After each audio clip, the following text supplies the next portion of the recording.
The news day continues here on One News Now. I'm Riza Diaz.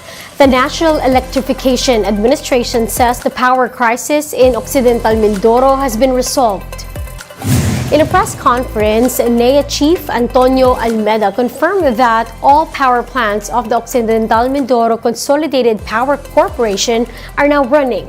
Almeda said they were able to secure a permission from the Energy Department to tap additional supply from the OMCPC pending the issuance of a provisional authority. With this, over 30 megawatts of electricity are now being dispatched by the power plants, enough to cover Occidental Mindoro's peak demand at 28 to 29 megawatts. Meanwhile, 2 have died following a collision between 2 foreign-flagged ships near Corregidor Island. The Philippine Coast Guard said it responded to the incident involving MV Hong Hai 189 and MT Petite Sur on Friday evening. 1 Chinese and 1 Filipino crew members of capsized Sierra Leone flagged Hong Hai have died, while 3 others remain missing. Meanwhile, all 21 crew members aboard the Marshall Islands flagged Petite Sur are now said to be in good physical condition. The PCG said search and rescue operations are still ongoing. We'll be back with more stories after the break. Keep it here on One News.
You're still watching One News Now. I'm Riza Diaz. The Philippine government vows to provide financial assistance to the victims of a factory fire in Taiwan. Jenny Dongon with the report. Nasunog po yung company namin. 4 overseas Filipino workers were killed in a fire at the Lianhua Foods Corporation in Changhua County in Taiwan Tuesday morning. They were among the 8 who perished after being trapped inside the factory during the fire. One of them is Renato Larua, 30 years old. In this photo sent to his wife Rosette, doctors tried to revive Larua, but he eventually died due to suffocation. Rosette narrated that her husband even messaged her at around 3:30 in the morning, telling her that he was on his way to work. That proved to be the last message he will ever send his wife. At 11 in the morning, Rosette received a call from Renato's agency informing her of the grim news. Sabi po ng agency, confirm na nga daw po. Noong una, ma'am, di ako makapaniwala. Kasi kausap ko siya nung gabi. Magka-video call pa kami.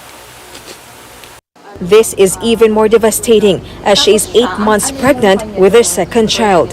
Renato is survived by his wife, the baby, and their 10-year-old child. Maya't maya siya tanong sa akin na, wala na ba talaga? Baka pwede pa. Baka kapag inuwi dito, ma-revive pa.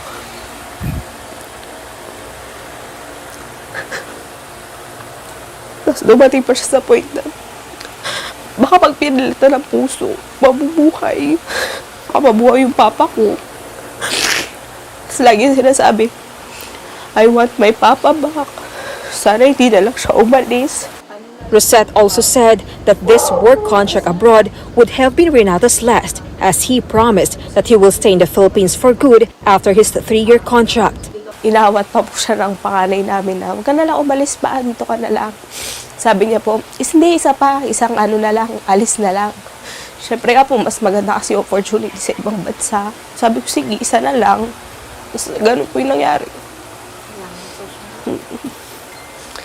Huli na po pala. Aside from Larua, the other casualties were Nancy Revilla, Aroma Miranda, and Maricris Fernando. Manila Economic and Cultural Office Chairman Sylvester Bello III said that the 3 of the victims died due to suffocation, while the other 1 died while being treated in the hospital. 4 other Pinoys also sustained minor physical injuries, but are now in stable condition. Bello added that the government is in close coordination with their Taiwanese counterparts. He said the remains of the victims will be repatriated as soon as the paperwork is done. From MECO po, meron financial assistance but more on OWA. Meron silang death benefit na 200,000 manggagaling sa OWA at meron din silang 20,000 na burial benefits. But more important than that, yung ating mga kababayan na namatay dahil sunog na ito, kung meron silang anak, they will be entitled to free education under the OWA. For News of 5, Jenny Dongon, we are One News. Let's now take a quick look at other stories we're watching. Motorists may expect another rollback in prices of petroleum products next week. Unioil says diesel prices would be slashed by up to 1 peso and 40 centavos per liter and gasoline by as much as 1 peso and 50 centavos. The LRT Line 2 will offer free rides for all workers in observance of Labor Day on May 1. Passengers must present their company ID to avail of the free rides from 7 to 9 in the morning and 5 to 7 in the afternoon. And the 2023 FIBA World Cup draw is set to take place at the Araneta Coliseum tonight. This will determine which teams will face each other in the group phase of the Cup, which will run from August to September. And those are the top stories of the hour. Join us later at 4:30 in the afternoon as we continue to monitor the day's biggest stories. I'm Riza Diaz. We are One News.